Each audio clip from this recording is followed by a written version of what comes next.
할렐루야. 예, 하나님을 사랑하고 말씀을 사랑하는 분들에게 하나님께서 가까이 오시고 위로하시고 은혜의 말씀을 오늘도 채워주실 줄 믿습니다. 여러분, 오래되었다고 해서 반드시 다 좋은 것은 아니다 말하겠습니다. 우리는 오래된 것이라면 무조건 좋은 것이다 라고 여길 때가 많이 있죠. 오래되었기 때문에 숙성이 되는 것이고, 오래되었기 때문에 더 깊이가 있는 것이고, 오래됐으니까 더 정이 가고 더 사랑스럽고, 사실 그런 면이 있는 것은 분명히 맞습니다. 자, 하지만 오래되었기 때문에 오히려 변질되거나 굳어질 수도 있는 것입니다. 제가 오래전에 그 치즈를 판매하시는 분을 만난 적이 있었는데요. 그분은 직접 유럽에까지 가서 좋은 치즈를 구해서 수입을 해서 판매하시는 이제 그런 일을 하시기 때문에 상당히 치즈에 좀 지식이 있는 그런 분이셨습니다. 근데 그분의 설명 가운데 비싼 치즈는 굉장히 비싸다는 얘기를 듣고 제가 깜짝 놀랐습니다. 요만한 치즈 덩어리 하나인데 이게 뭐 자동차 값보다 비싸다, 뭐 이렇게 얘기를 하는 거예요. 야, 이게 그렇게 비싼 치즈가 다 있습니까? 이제 제가 놀랐는데, 자, 그런데 더 놀란 사실이 있었습니다. 그것은 그 비싼 치즈를 제조하는 과정에서 숙성실에 이렇게 많은 치즈들을 이렇게 놓고서 숙성을 시키게 되는데, 그 많은 치즈들 가운데서 딱 한 덩어리만이라도 변질된 잘못된 곰팡이가 발견되게 된다고 하면 그 방 안에 있는 치즈를 몽땅 다 버린다는 것이었습니다. 놀랬죠. 아니, 그 비싼 치즈를 그 많은 걸 다 버린다고요? 그랬더니 정말 그렇다는 겁니다. 그래야 진짜 좋은 치즈를 얻을 수 있다는 그런 설명이었습니다. 여러분, 이 시간에 우리가 영적으로 타성에 젖을 위험성에 대해서 함께 생각해 보면 좋겠습니다. 오래된 신앙이 더 성숙해야 할 텐데요. 그런데 자신도 모르게 내 안에 변질되거나 형식화된 부분이 생긴다고 하면 우리는 과감한 개혁이 있어야 할 줄 믿습니다. 자, 본문을 봅니다. 오늘은 창세기 34장, 35장을 함께 묵상을 나누겠는데요.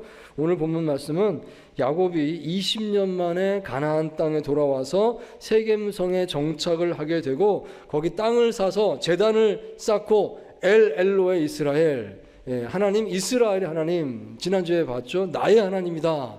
그런 고백을 그가 했었던 것입니다. 자, 그리고 그 이후에 약 한 10여 년의 세월이 더 흘렀습니다. 그때 일어난 사건을 여기 오늘 본문 말씀에 소개하고 있습니다. 왜냐하면 야곱의 자녀들이 보니까 이제 다 성인이 되어 있구나 하는 것을 발견하기 때문입니다. 아, 세월이 적어도 10년 이상 흘렀구나 하는 것을 알 수가 있습니다.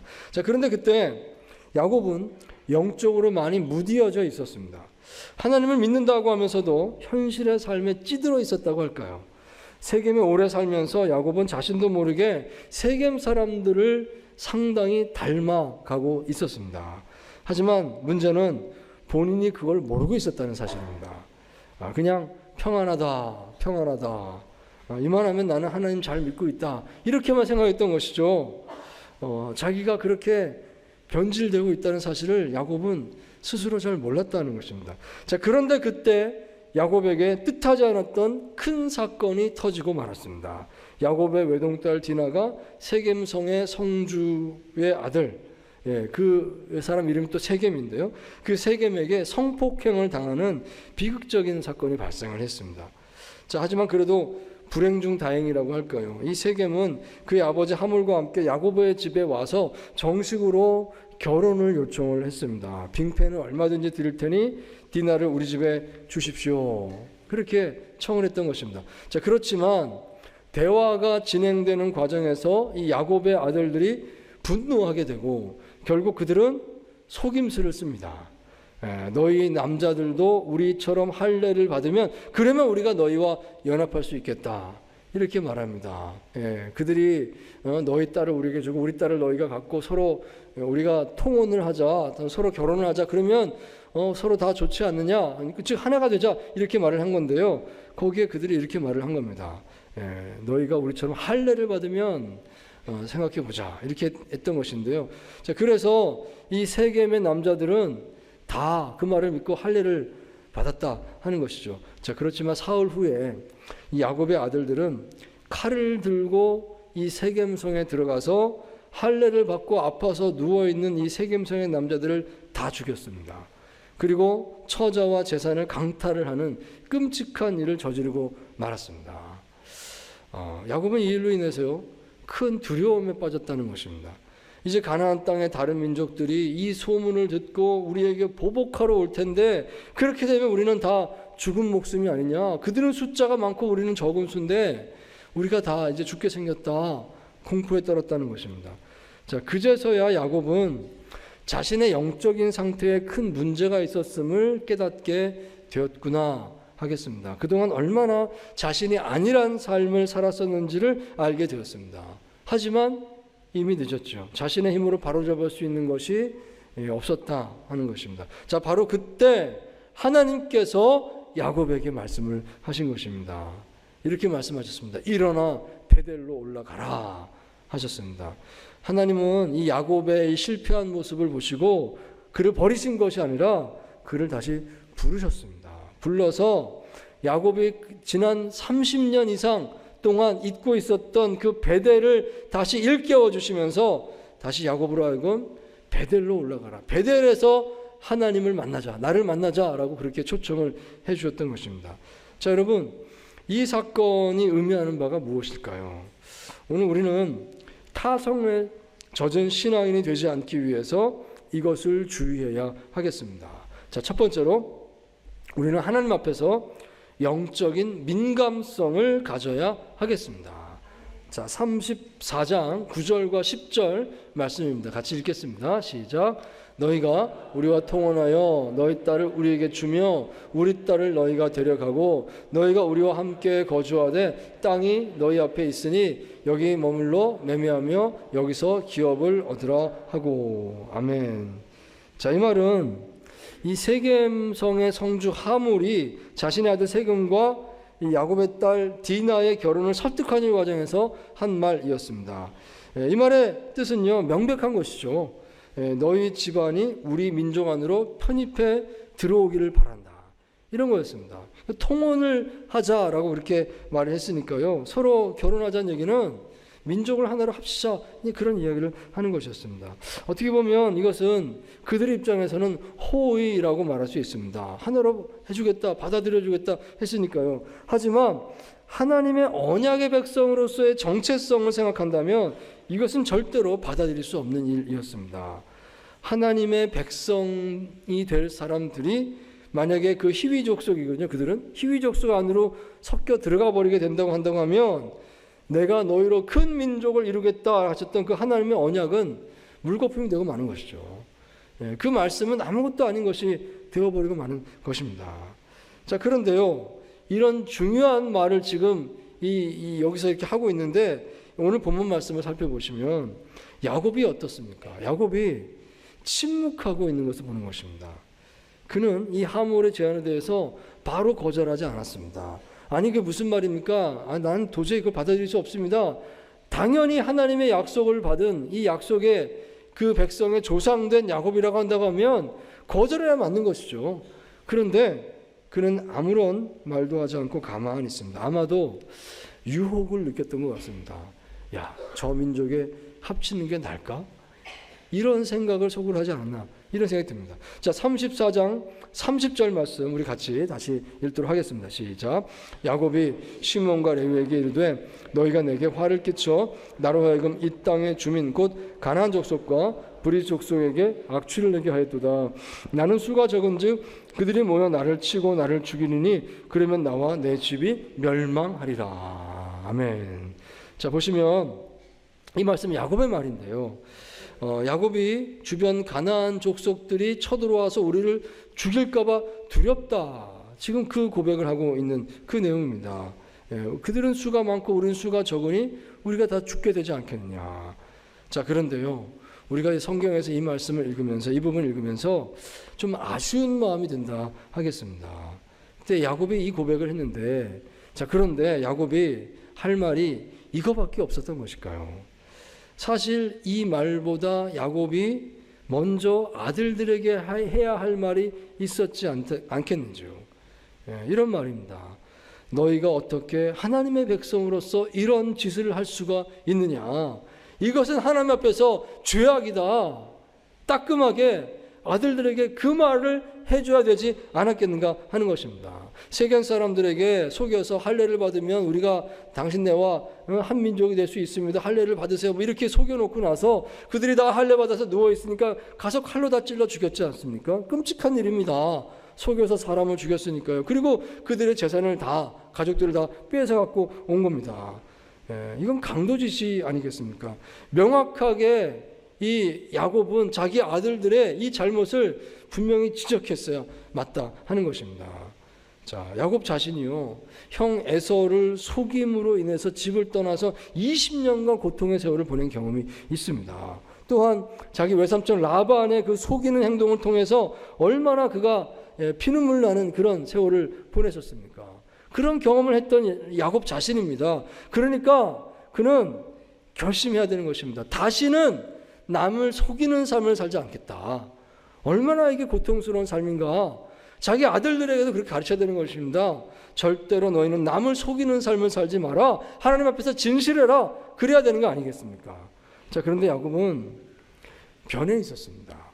이 세겜에 한 10여 년 동안 거기 안주해서 살아가는 동안에 영적으로 상당히 둔감해져 있었던 것입니다. 그는 어느새 현실과 타협하는 사람이 되어버렸습니다. 하나님 말씀 따르는 것을 전혀 고민하지 않는 단계까지 이르렀구나 하는 것을 알 수가 있습니다. 우리가 눈여겨볼 점이 바로 이 부분인 것입니다. 야곱이 이렇게 영적으로 거의 무너져 있었구나 하는 점입니다. 자, 여러분, 오늘 우리의 신앙생활도 이렇게 될 수 있음을 생각하시기 바랍니다. 평안하다, 평안하다. 이만하면 됐지 만족하고 그렇게 지내는 동안에 자신도 모르게 이 신앙이 굳어지게 되고 변질될 수가 있습니다. 세겜이 어떤 곳입니까? 이 세겜은 세상 속에 살아가는 그리스도인의 삶의 자리를 상징한다라고 말할 수 있습니다. 나는 분명히 하나님 믿는 사람입니다.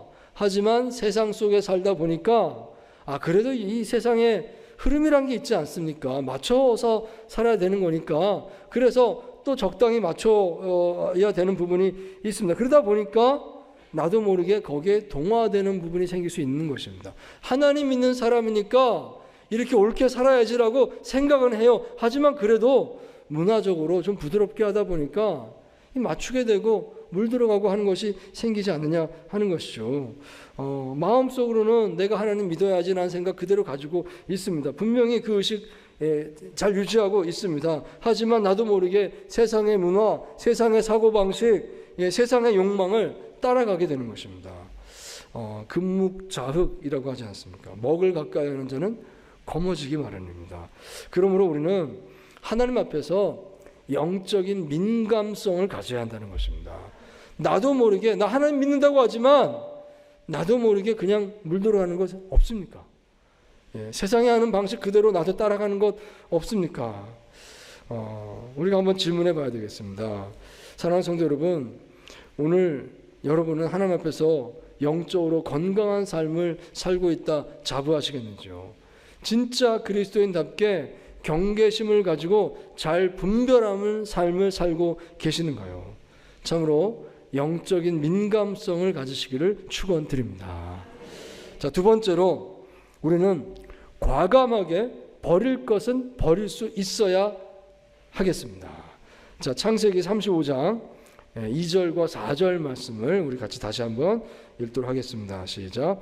야곱이 이에 자기 집안 사람과 자기와 함께한 모든 자에게 이르되 너희 중에 있는 이방 신상들을 버리고 자신을 정결하게 하고 너희들의 의복을 바꾸어 입으라. 그들이 자기 손에 있는 모든 이방 신상들과 자기 귀에 있는 귀고리들을 야곱에게 주는지라. 야곱이 그것들을 세겜 근처 상수리 나무 아래 묻고. 아멘. 자, 하나님께서 야곱에게 너는 베델로 올라가라 명령하셨을 때 야곱이 그 명령에 순종했다 하는 것입니다. 그리고 순종을 하면서 가장 먼저 이 가족들에게 자기 그 집안 식구들에게 이 말을 먼저 한 것입니다. 여기 2절 말씀을 눈여겨보시기 바랍니다. 야곱이 세 가지를 말했는데요. 첫 번째가 이방 신상을 버리라 하는 것이었고요. 두 번째는 자신을 정결하게 하라 그랬습니다. 그리고 세 번째가 의복을 바꾸어 입어라 이렇게 말을 했다는 것입니다. 자, 이걸 한 문장으로 표현하자면 이렇게 되겠습니다. 우상을 버리고 회개하고 삶을 새롭게 해라. 여기 자신을 정결하게 해라 그랬는데 이것은 한마디로 말하자면 회개하라는 것입니다.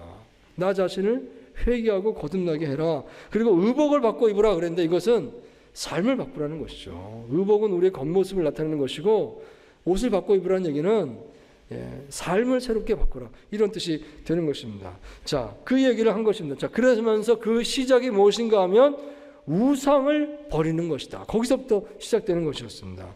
자, 그래서 4절 말씀해 보시면요, 이 야곱 집안 사람들이 야곱의 그 말을 들어서 그대로 하는 것을 볼 수가 있습니다. 우상을 척결하라 그랬으니까요, 우상을 다 가져다가 야곱에게 가져다 주는 것입니다. 사실 여기 우상이 있었습니다. 다 꺼내놓기 시작을 했어요. 야곱이 그것들을 다 모아다가 그 세겜의 근처에 있는 상수리 나무 아래 묻었다라고 되어 있습니다. 이게 묻었다라고 하는 이 동사가 보통 때 쓰이는 그 땅에 묻었다는 뜻이 아니라 다른 동사를 쓰고 있다라고 합니다. 이것은 완전히 보이지 않게 처리했다 이런 뜻을 담은 말입니다. 그러니까요, 아마도 야곱이 굉장히 땅속 깊이 묻었던 것 같습니다. 다시는 꺼낼 수 없게 그렇게 만들었던 것 같습니다. 자, 여러분, 이때에 야곱의 마음을 한번 헤아려 보시기 바랍니다. 야곱이 그 세겜 땅에 10여 년간 살면서요, 그는 나름 자신이 하나님을 잘 믿는 사람이라고 생각하면서 살아왔을 것입니다. 나 하나님 믿는 사람이죠. 우리 가족들도 하나님 믿는 가족들이죠. 우리 집안 다 하나님 믿는 집안입니다. 야곱은 그 마음으로 한결같이 10여 년을 거기 살아왔다 하는 것입니다. 자, 그런데 이게 웬일입니까? 지금 우상을 다 척결하자 꺼내놔라 했더니 우수수수수 나오는 겁니다. 여기저기서 막 우상이 나오는 거예요. 아니, 믿었던 너도 우상을 가지고 있었어? 막 이런 일이 계속 일어나는 것이죠. 심지어는요, 아마 이 야곱의 가장 사랑받는 처 라헬 아니겠습니까? 라헬도 우상을 들고 나왔을 것이다 예상이 됩니다. 왜냐하면 31장에 보시면 그 밧단 아람 집에서 탈출해 나올 때 라헬이 아버지의 우상을 훔쳐갖고 나왔다라고 거기 적혀 있습니다. 그 우상을 버리지 않았다면 아마 지금까지 가지고 있었을 것이고 이때 꺼내갖고 나오지 않았을까 싶습니다. 그러니까 야곱은 충격을 받았을 것입니다. 아니, 우리 집이 우상 섬기는 집이었구나. 나 하나님 믿는 집인 줄 알았는데 이게 어떻게 된 일이야? 야곱은 굉장히 놀라는 시간이었을 것입니다. 여러분은 어떻습니까? 하나님 믿는 백성으로서 나에게는 아무 문제가 없습니다 라고 확신할 수 있으시겠습니까? 여러분에게는 우상이 없으신가요? 내 안에, 내 삶의 자리에는 우상이 없습니까? 우상이 뭡니까? 우상은요, 하나님보다 더 사랑하는 것 또는 하나님보다 더 의지하는 것, 그것이 무엇이 되었든 그것이 우상입니다. 눈에 보이는 어떤 물건만 우상이 아니라 눈에 보이지 않아도요, 내가 어떤 일을 하는 방식, 나의 생활 태도, 내가 주변 사람을 대하는 자세, 또 나 자신을 대하는 마음에 있어서도 마찬가지입니다. 하나님을 의지하는 것보다 내가 이렇게 하면 더 잘 되라고 나를 의지하는 게 더 많다고 하면 그게 바로 우상인 것입니다. 여러분, 우상이 없으시겠습니까? 우리는 신앙생활을 하고 있습니다. 하나님 믿고 있습니다. 하지만 나도 모르게 이 정도는 괜찮지 뭐. 누구나 다 그렇게 하는 거지. 이건 죄가 아니야. 그러면서 그냥 내버려둔 그런 거 다 있지 않습니까? 사랑하는 여러분, 자신을 깊이 성찰하시고 과감하게 버릴 것은 버릴 수 있게 되기를 바랍니다. 그렇게 버려야 우리는 더 온전히 하나님 앞에 나아갈 수 있게 될 줄 믿습니다. 자, 세 번째로 하나님께서 지켜주신다는 그 믿음으로 담대하게 하나님과의 만남의 자리로 올라가십시오. 하나님과의 만남의 자리로 올라가십시오. 저희 35장 6절과 7절 말씀 같이 읽겠습니다. 시작. 야곱과 그와 함께한 모든 사람이 가나안 땅 루스 곧 베델에 이르고 그가 거기서 제단을 쌓고 그곳을 엘베델이라 불렀으니 이는 그의 형의 낯을 피할 때 하나님이 거기서 그에게 나타나셨음이더라. 아멘. 자, 여기 성경 구절에서 우리가 눈여겨볼 것은 마침내 야곱이 하나님께서 초청하신 그 베델로 올라가서 이제 더 뒷부분에 나오거든요. 하나님을 만났다 하는 것입니다. 여기 35장 뒷부분 보시면 이제 하나님 다시 만나서 하나님 말씀을 듣는 장면이 나오고 있습니다. 여러분, 야곱이 베델에 올라가라 하는 그 하나님 말씀을 들었을 때 그냥 쉽게 갔겠습니까? 사실은요, 생각해보면 야곱은 두려운 마음이 들었을 것입니다. 앞에 34장에 아까 보지 않았습니까? 야곱은 이미 두려운 마음이 있었습니다. 자, 그때 베델로 올라가라 했으니 야곱은 걱정이 되었을 것입니다. 여러분, 야곱이 두려워했던 것이 무엇이었을까요? 아마도 두 가지가 있었을 것입니다. 일단 한 가지는요, 앞장에서 봤듯이 주변 가나안 여러 민족들이 힘을 합쳐서 나를 공격할까, 그걸 두려워했을 것입니다. 아니, 가만히 있어도 그들이 와서 쳐들어오면 우리가 힘이 없어 당할 텐데, 그런데 우리가 길을 떠나서 베델까지 가는 길이 한 50km 되거든요. 그 길을 이 많은 숫자가 다 이동 중에 만약에 그 군대를 만난다고 하면 어떻게 되겠습니까? 뭐 도망갈 데도 없이 그냥 거기서 다 당하지 않겠습니까? 정말 너무 위험한 상황이 될 수밖에 없었습니다. 그게 야곱에게는 제일 먼저 두려운 것이었겠구나 하는 생각이 듭니다. 자, 그리고 또 한 가지 두려움이 있었다고 하면요, 그것은 세겜을 떠나는 두려움이었을 것입니다. 그래도 그 세겜 땅에 한 10여 년 살다 보니까 거기에 익숙해졌습니다.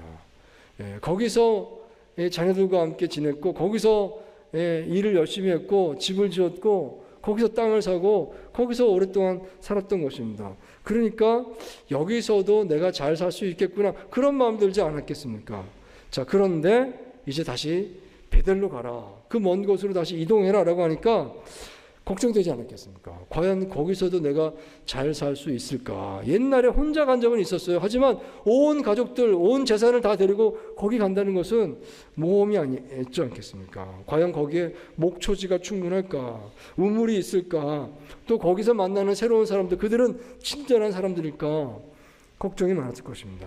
자, 그렇지만 야곱은 이 모든 두려움을 일단 하나님께 맡기고 출발했더라는 것입니다. 여러분, 이게 중요한 것입니다. 그가 믿음으로 출발했습니다. 그랬더니 마침내 베델에 도착하게 되었습니다. 야곱은 나중에서야 그걸 깨닫게 되었을 것입니다. 하나님께서 하나님의 명령을 따라 베델로 나아가는 그 야곱의 여정을 보이지 않는 손으로 붙들어 주셨습니다.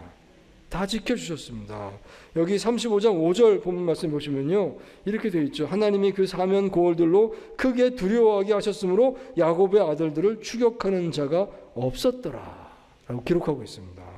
여러분, 참 놀라운 기록 아니겠습니까? 야곱은요, 그들이 모여서 나를 칠까, 그걸 두려워했다, 그들을 두려워했다라고 고백을 했었습니다. 그런데 하나님께서 어떻게 바꿔주셨습니까? 이걸 완전히 뒤집어 버리신 겁니다. 그들이 야곱을 두려워하는 마음을 가지게 만들어 주셨습니다. 아니, 도대체 어떤 방법으로 그렇게 하셨는지는 알 수가 없어요. 하지만 하나님은 능히 그렇게 하실 수 있는지 믿습니다. 하나님은요, 사람의 마음을 얼마든지 다스리시는 분이십니다. 사람의 마음을 완전히 뒤집어 놓을 수 있는 것이죠. 야곱이 그들을 두려워했었습니다. 하지만 이제는 그들이 야곱을 두려워하게 만들어 놓으셨다 하는 것입니다. 자, 여러분, 이 베델이 상징하는 바가 무엇일까요? 베델은 긴급한 세겜의 삶의 요청들을 잠시 내려놓고 오직 하나님께 나아가서 하나님을 만나고 하나님께 예배하기에만 집중하는 실천을 의미합니다. 하나님을 모르는 세상 사람들은 이것을 어리석다고 말할 것입니다.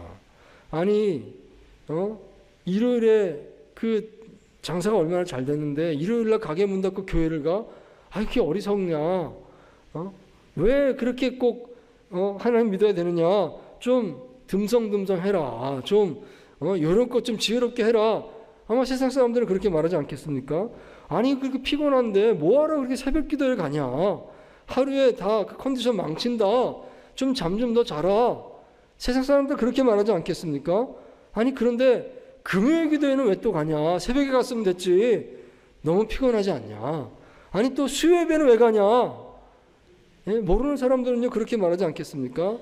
또는 매일 시간 정해놓고 경건의 시간을 꼬박꼬박 큐티를 하고 실천하는 분도 계십니다. 그것도 모르는 사람들이 보면 이해가 되지 않는 것입니다. 가만히 앉아서 뭐 하냐? 그렇게 멍하니 그게 뭐가 도움이 된다고 그렇게 하고 있느냐? 그러겠죠. 세상 사람들은요, 왜 그리스도인들이 그런 노력을 하는지를 이해를 못하는 것입니다. 하지만 진심으로 하나님을 만난 사람이라면 그 마음을 압니다. 내가 오늘 한번 하나님 만나고 하나님의 말씀 듣는 것이 없다면 나는 오늘 살 수가 없습니다. 나는 오늘 생명이 없습니다. 나는 오늘 지혜가 없습니다. 나는 오늘 능력이 없습니다. 그 고백을 하는 것입니다. 오늘 나의 영혼에 하나님의 위로를 채우지 못한다고 하면 내 삶은 의미가 없습니다.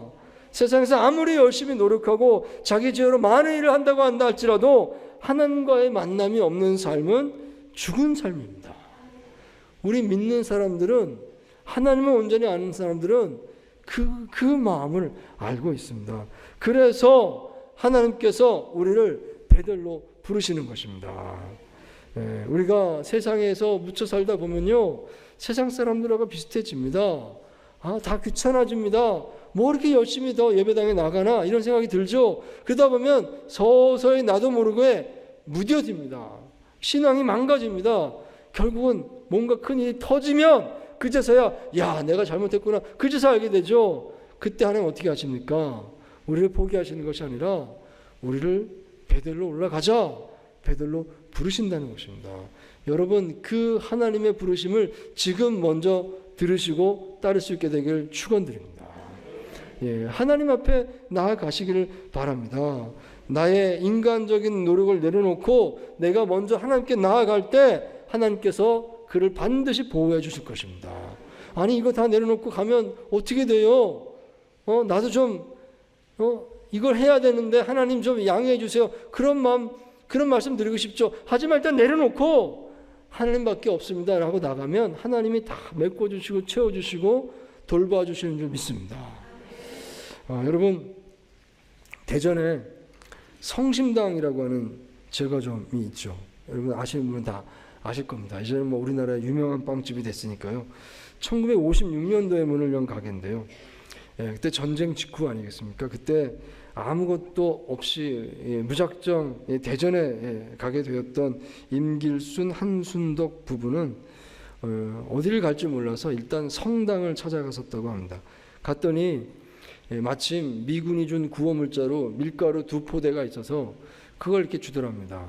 이걸로 어떻게 해보라고. 그래서 그걸 받아서 가지고 와서 그걸로 그날부터 찐빵 장사를 시작을 했다라고 합니다. 그런데 장사를 시작하면서 한 가지 원칙이 있었는데, 우리는 어려운 사람들에게 많이 베풀어 주자, 그 결심을 했다는 것입니다. 누가복음 6장 38절 말씀입니다. 주라, 그리하면 너희에게 줄 것이니 곧 후히 되어 누르고 흔들어 넘치도록 하여 너희에게 안겨 주리라. 아멘. 그들이 그 말씀을 붙들었습니다. 이 말씀대로 실천하며 삽시다. 그래서 열심히 빵을 만들어 팔면서 그날 남는 빵은 전부 옆에 어려운 사람들에게 늘 찾아가서 다 나눠주곤 했다라고 하는 것입니다.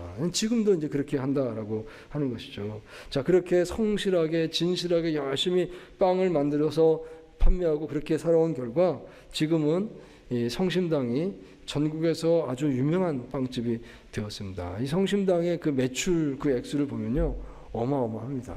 웬만한 뭐 대기업처럼 그렇게 되어 있습니다. 자, 그런데 그 빵집에 이런 일화가 있습니다. 1970년도에 그 빵집이 한번 이사를 했다는 것이죠. 위치를 옮겼어요. 그런데 그 이유가 예배에 빠지지 않기 위해서였다는 것이었습니다. 가게가 장사가 잘 되니까요, 일손이 딸리고 너무 바빠진 겁니다. 그래서 제대로 예배를 드리러 가기가 어렵게 되었습니다. 시간이 부족했던 거예요. 열심히 뛰어가서 예배드리고 또 빨리 뛰어와서 또 다시 뭐 반죽을 하고 이래야 되니까, 그래서 이거 해결 방법이 필요했습니다. 아마 보통 사람 같으면 그랬을 겁니다. 교회 가는 횟수를 좀 줄여라. 바쁜데. 그러지 않았겠습니까? 자, 그런데 이분들의 해결 방법은 달랐습니다. 가게를 교회 앞으로 옮기자 하였습니다. 교회 앞은 당시 번화가가 아니었고요. 사람들이 그렇게 많이 다니는 것도 아니었습니다. 하지만 아무리 바빠도 절대로 예배에 빠지지 않기 위해서 일부러 그 교회 앞에 있는 그 장소를 알아보고 그쪽으로 가게를 옮겼습니다. 그리고 거기서 최선을 다했다는 것입니다. 그랬더니 하나님의 복을 받았습니다. 작년에 이런 일이 있었습니다. 이 성심당 빵집이요, 세계적으로 유명해졌죠. 교황 레오 14세가 이 빵집을 칭찬을 한 겁니다. 그 바람에 전 세계의 매스컴에 이 빵집 이름이 쫙 퍼졌습니다. 우리나라의 해외에서 관광객들이 오는데요, 성심당 보러 오는 관광객이 있습니다. 그 정도입니다. 이 가게는 망할 리가 없는 것이죠. 놀라운 일입니다. 예배 때문에 어려움을 겪었지만 사실은 예배 때문에 살아났다 말할 수 있겠습니다. 자, 제가 드리고 싶은 말씀은 이것입니다. 제대로 하나님께 예배하고 제대로 하나님 말씀을 따라 성실하고자 애쓰는 사람들을 하나님께서 반드시 기억하시고 지켜주시는 줄 믿습니다. 바로 이것이 베델의 삶이다 하겠습니다. 사랑하는 성도 여러분, 하나님께서는 야곱의 실패를 보시고 그를 버리신 것이 아니었습니다. 그를 다시 부르셨습니다. 그 무너진 야곱에게 하나님께서 말씀하시기를 너는 왜 그렇게 살았느냐, 그렇게 하지 않으셨습니다. 오직 말씀하신 것이 일어나 베델로 올라가라 하셨습니다. 어떤 상황에 처했든지 어떤 어려움에 처했든지 여러분, 우리가 할 일은 베델로 올라가는 것입니다. 하나님과의 만남의 자리로 가는 것인 줄 믿습니다. 오늘 우리에게 하나님께서 바로 그 은혜의 부르심을 우리에게 주고 계십니다. 어쩌면 우리가 너무 오랫동안 세겜에 머물러 있었는지 모르겠습니다. 바쁜 일상 속에서, 그 익숙한 생활 속에서 나도 모르게 조금씩 하나님을 잊어버리고 세상에 물들면서 살아오지 않았겠습니까? 하지만 하나님은 오늘도 우리를 포기하지 않고 부르십니다. 너는 베델로 올라가라. 우리를 부르고 계십니다. 이제 여러분 일어나십시오. 오래 머물렀던 그 세겜의 자리를 힘차게 떠나서 버릴 것을 버리고 정결한 마음으로 예배의 자리로, 하나님과의 만남의 자리로 나아가시기 바랍니다. 처음 하나님과 만났던 그 감격의 자리, 무너진 영혼이 다시 회복되는 자리, 베델로 올라가서 능력의 하나님과의 그 만남 가운데 삶의 새 길이 열리는 은혜를 경험하시는 저 여러분 다 되시기를 주의 이름으로 축원드립니다.